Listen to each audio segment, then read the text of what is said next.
once again. Good morning students. In continuation with the earlier topic जिसमें हम बात कर रहे थे कि पार्टनरशिप की कैरेक्टरिस्टिक्स एंड फीचर्स के बारे में, जिसमें हमने स्टडी किया था अबाउट द एग्रीमेंट, जो रिलेशनशिप होता है पार्टनर्स के बीच में, उसको हमने डिस्कस किया था। आज हम बाकी की कैरेक्टरिस्टिक्स को डिस्कस करेंगे फटाफट से। कुछ चीज़ें इसमें आप ध्यान रखेंगे।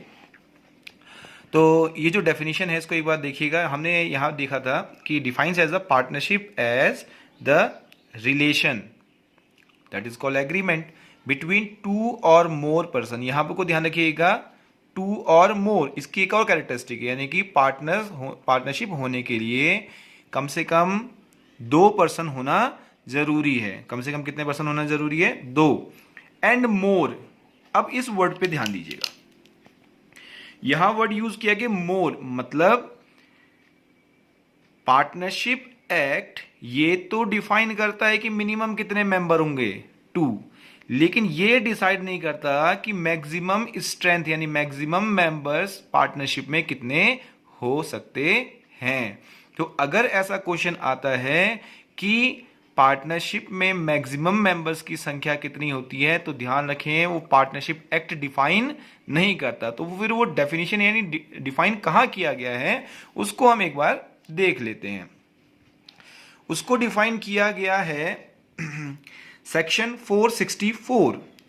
ध्यान रखिएगा, इस सेक्शन पे ध्यान रखें। Section 464 of the companies act 2013, जिसमें यह बताया गया है कि एक पार्टनरशिप फर्म में मैक्सिमम पार्टनर्स कितने हो सकते हैं, 100। लेकिन गवर्नमेंट ने अगले ही साल यानी 2013 के बाद 2014 कंपनीज रूल्स आ गया था। क्या आ गया था? Companies rule. ये मिसलेनियस रूल्स हैं। इसके अकॉर्डिंग गवर्नमेंट ने एक पार्टनरशिप फर्म में मैक्सिमम मेंबर्स की संख्या फिक्स कर दी है, कितनी? 50। तो एग्जामिनेशन में जब आएगा as per the companies act the limit is 100, but किसी पार्टनरशिप एक्ट यानी किसी पार्टनरशिप में मैक्सिमम मेंबर्स की संख्या कितनी हो सकती है? 50। तो ध्यान रखिएगा, as per section 464 the maximum strength is 100 and normally it is maximum up to 50, यानी 50 पार्टनर अधिक से अधिक हो सकते हैं। तो फिर देखिएगा, इसमें मैक्सिमम मेंबर्स की संख्या कहां नहीं दी गई है? इंडियन पार्टनरशिप एक्ट में मेंशन नहीं है। वो मेंशन किस में है? Companies act followed by the companies rules, यानी कि कंपनीज एक्ट में मेंशन है, जिसको उसने 100 रिस्ट्रिक्ट किया गया है। उसके बाद कंपनीज रूल में उसे किया गया है 50, यानी कि 50 से ज्यादा हो ही नहीं सकते। तो आंसर आपका क्या रहेगा? 50 रहेगा। लेकिन जब क्वेश्चन क्लियरली पूछा जाएगा सेक्शन 464 के अकॉर्डिंग, तो आप बोलेंगे 100। तो इसकी कैरेक्टरिस्टिक्स में सेकेंड कैरेक्टरिस्टिक क्या हो गई? Minimum 2 person. मैक्सिमम कितने बताएंगे आप? 50। कितने हो सकते हैं पार्टनरशिप फर्म में मैक्सिमम मेंबर? 50। आगे को बढ़ते हैं, चलिए। Who have agreed to share the profit।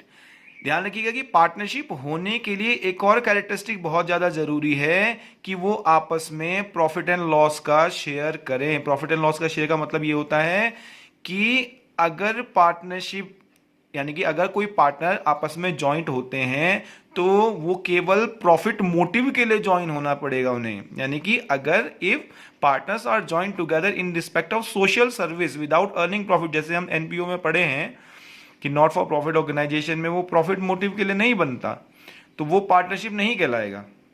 तो ध्यान रखें, उनके बीच में होने वाला प्रॉफिट आपस में बांटने का भी डिसीजन होना चाहिए। तो they have to share profit mutually. तो प्रॉफिट अगर नहीं होगा, profit is the key characteristic of partnership, profit and loss. आगे चलते हैं। Of a business. Business means होता है कि रेगुलरिटी इन एक्टिविटीज। एक्टिविटीज में रेगुलरिटी होनी चाहिए। ऐसे 2 पर्सन या 2 से ज्यादा पर्सन किसी एक काम को करने के लिए जुड़ते हैं लेकिन बाद में वो नहीं करते। जैसे मान लिया जाए एक जमीन को खरीदने के लिए 4 लोगों ने अपना अपना पैसा लगाया, ओनरशिप उनकी ओनरशिप हो गई, सेल्फ ओनरशिप, यानी 4 लोगों की वो जमीन में ओनरशिप हो गई, और जो प्रॉफिट हुआ उन्होंने आपस में बांट लिया। लेकिन एक जमीन को खरीदना ही केवल बिजनेस में नहीं आएगा, एक्टिविटीज रेगुलर होनी चाहिए। तो पार्टनरशिप की कैरेक्टरिस्टिक भी क्या होगी? Form a business. वो बिजनेस को फॉर्म करने, मतलब अगर वो जमीन खरीदते हैं तो उनका रेगुलर बिजनेस क्या होना चाहिए, जमीन की खरीद और बिक्री, यानी कि buying of land and sale of land, and the profit और loss arises out of these activities has to be distributed among all the partners in their profit sharing ratio. तो यानी कि बिजनेस एक्टिविटी होनी चाहिए। मैं आपको business के बारे में बता दूं, लीगल बिजनेस होना चाहिए। क्या होना चाहिए, लीगल बिजनेस। यहां मेंशन नहीं है, जो कि लॉ के अकॉर्डिंग किसी भी प्रकार का मतलब उसमें रिस्ट्रिक्शंस नहीं होनी चाहिए। कैरिड बाय, ये जो लास्ट का पॉइंट है ये बहुत इंपॉर्टेंट है, एग्जामिनेशन के पॉइंट ऑफ व्यू से बहुत बार पूछा जाता है। इसमें से काफ़ी सारे हायर ऑर्डर क्वेश्चन भी बनाए जाते हैं, तो हम इसको देख लेते हैं।